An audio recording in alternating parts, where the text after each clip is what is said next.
Regan Slaymaker for NotJustBoxing. Another pleasure to be joined by promoter Ben Shalom at the open workout for Natasha Jonas versus Lauren Price. Excellent main event we have on Friday night, Ben. Huge main event, huge fight. Two fighters that we worked with for a long time, and I'm really excited. They've both worked very hard to be in this position. Natasha Jonas is one of the true greats that we have still boxing, and Lauren Price, MBE gold medalist, yet to lose a round really. Just a great fight between the best two welterweights in the world. Definitely. It's fair to say we've got two fighters who are headlining this main event. Obviously there's a few others on the undercard as well, but two fighters who kind of young women and girls can look up to as well. They could look up to them and go, that's who I want to be when I grow up. Listen, these two are the best that we have. Natasha Jonas was the first ever GB fighter, female GB fighter. First one to represent our country in the Olympic Games. And here we are in a 7th consecutive world title fight. Multi-weight world champion, last defeat to Katie Taylor, achieved so much, become a mum during a professional career, become a world champion after it. What she's achieved will go down in history. She really is a modern great.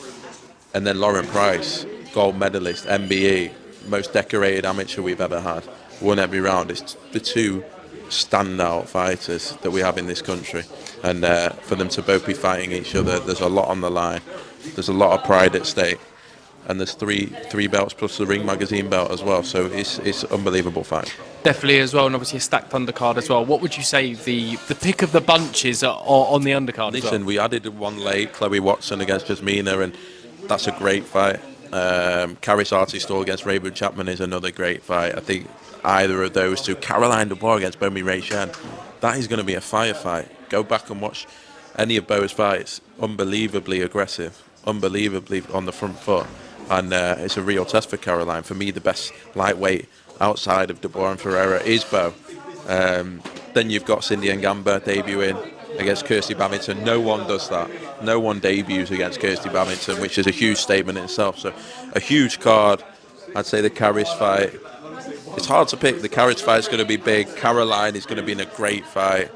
And then the Chloe Watson fight as well that's been added is great as well. Just an unbelievable card. Definitely as well.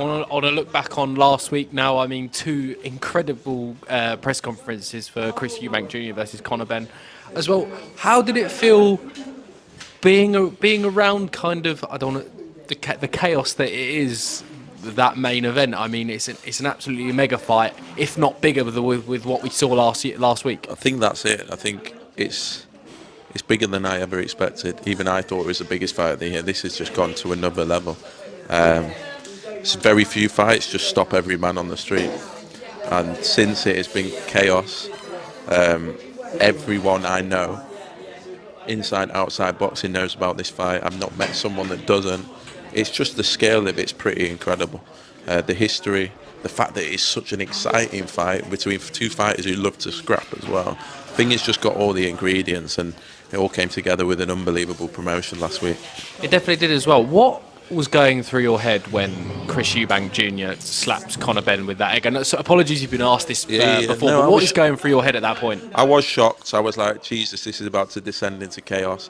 Because I didn't know it was an egg, and I couldn't see that it was an egg, and I actually thought it was, I didn't think it was glass. I thought that was I think Eddie said he thought that it was glass, but that would be extreme assault. I mean, the fight would be off if it was glass. I thought maybe it was ice or water.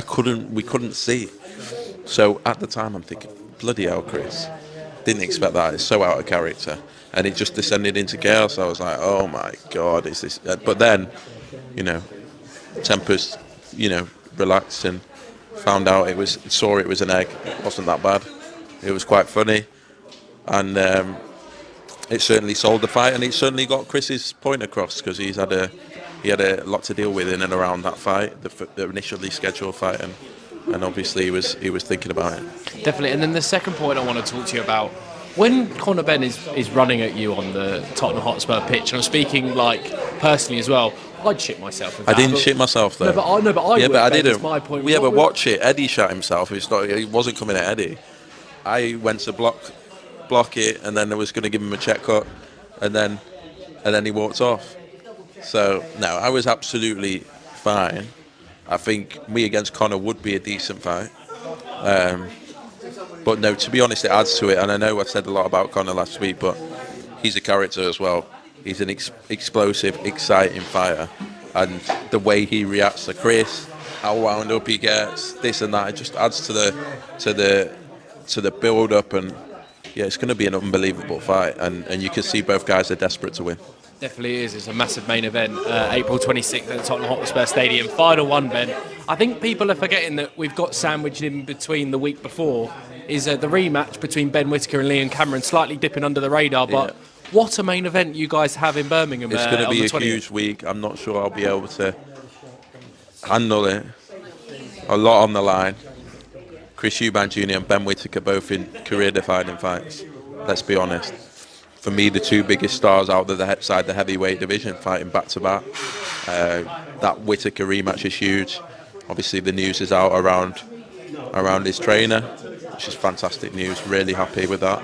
And I think we're going to see the rebirth of, for me, the most exciting fighter this country has coming through. People might love him, people might hate him, but they talk about him, and the numbers he does are incredible. We know he's phenomenally talented, and now he just needs the right guidance to get there. And I think we've settled on a very good trainer, and I'm absolutely over the moon with what's to come. And I think this is going to be the start of something very special. Definitely as well. Do we need to see a statement performance from Ben Whittaker against Liam Cameron in the rematch? I think we need to see a win. And I think we need to see someone taking it seriously, as serious as he should, focus, giving Liam Cameron the respect he deserves, and showing his quality, and showing how good he is, and showing that his level's above. Still early on in Ben Whittaker's career, people forget that he's against a far more experienced guy, very, very tough man, very likeable man, and I want him to really just show a professional performance. I think that's all we want. And I believe we're going to get it, and I'm really excited. I mean, it's sold ridiculously well. We're going to have a sellout in Birmingham, which really shows the power of Ben Whittaker and what we can build in his hometown. It's going to be a magical, I believe, 2 or 3 years of watching Ben Whittaker go right to the top. Definitely, Ben. I'll leave it there. Thank you very much for your time. Thank you, hope mate. to catch up later in the week. Top man. Cheers. Thanks, Ben. You.